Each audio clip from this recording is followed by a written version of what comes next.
Subbrand. Ilang taon ka naging factory worker?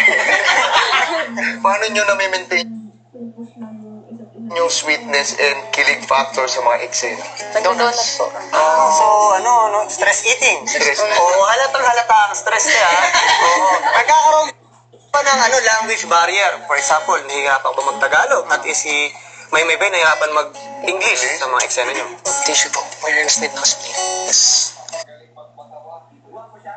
Hindi, ang sabi niya pa, kung nahirapan ka ba daw mag-Tagalog, tapos nahirapan mag-English. Love team/interpreter. So, maraming salamat sa inyo, Mayor.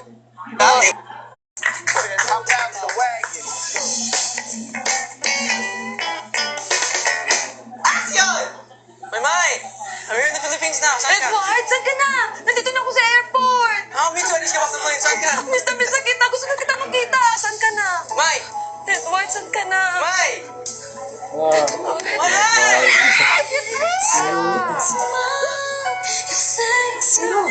Tumaba ka! Pumayat ka! Ay, Miss, atong na nakalipas. 5 years, 4 months. Ay, sorry. Pero okay ka na ba? May girlfriend ka na? Ay, wala. Okay, let's go get dinner. We'll talk about Hindi, it. gusto ko lang. Edward, saglit lang! Bakit hindi ka pa rin nagbago? Maraming salamat, Mayward, ha? At ito, nakakalito, yung babae yung sumundo, pero parang siya yung OFW. Parang Naka-usa pa, parang siya yung ginawang bag. Pabitbit pa naman sa airport. Ano kaya ang masasabi ng judges? Mayward, that's like the most rom-com scene I've ever seen in my life. That's a typical I like that you kept your audience smiling the whole time. Pumunta na tayo sa pangatlong pare. Sorry. Hey, sa'yo na. Hey, Karan. Wait, your hair is... Ay, sorry. Sorry. Ako na.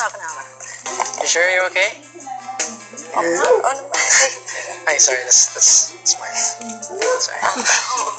Hey, Edward, by the way. Nice to meet you, my love.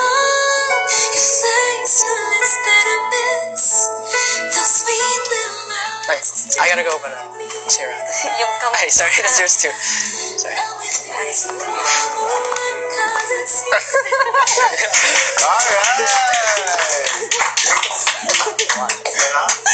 Mayward, I don't know what it is about the two of you, but I guess your differences make you guys so compatible. Sobrang nakakakilig kayo.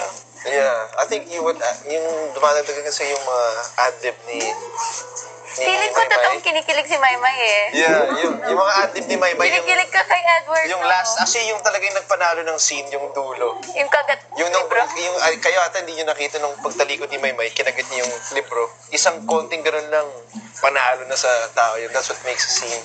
You got an awesome score for that. So thank you. Napakain ng libro yung babae sa pogi yung lalaki. Sa guto. Sa guto. So tawagin na natin yung tingnan naman natin yung susunod na pares natin. Tawagin na natin ang Mayward!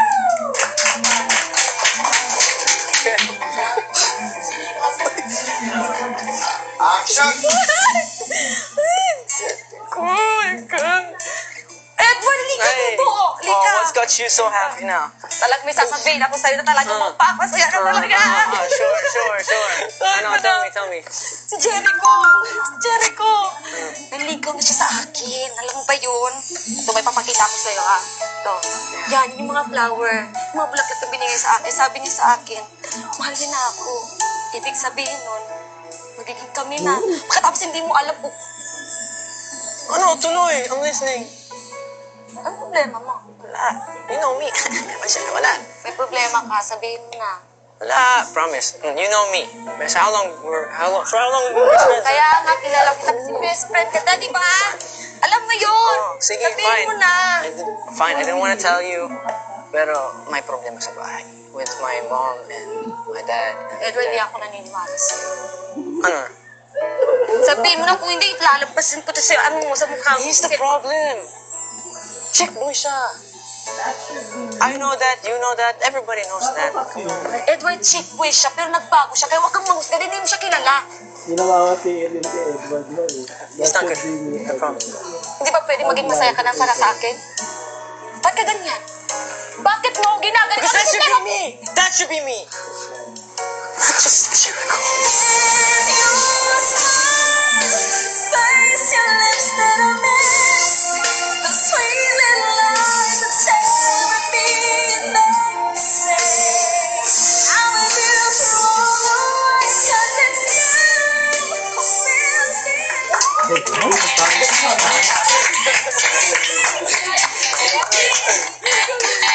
Ayan talaga yung mga eksenang hindi natin kinakaya.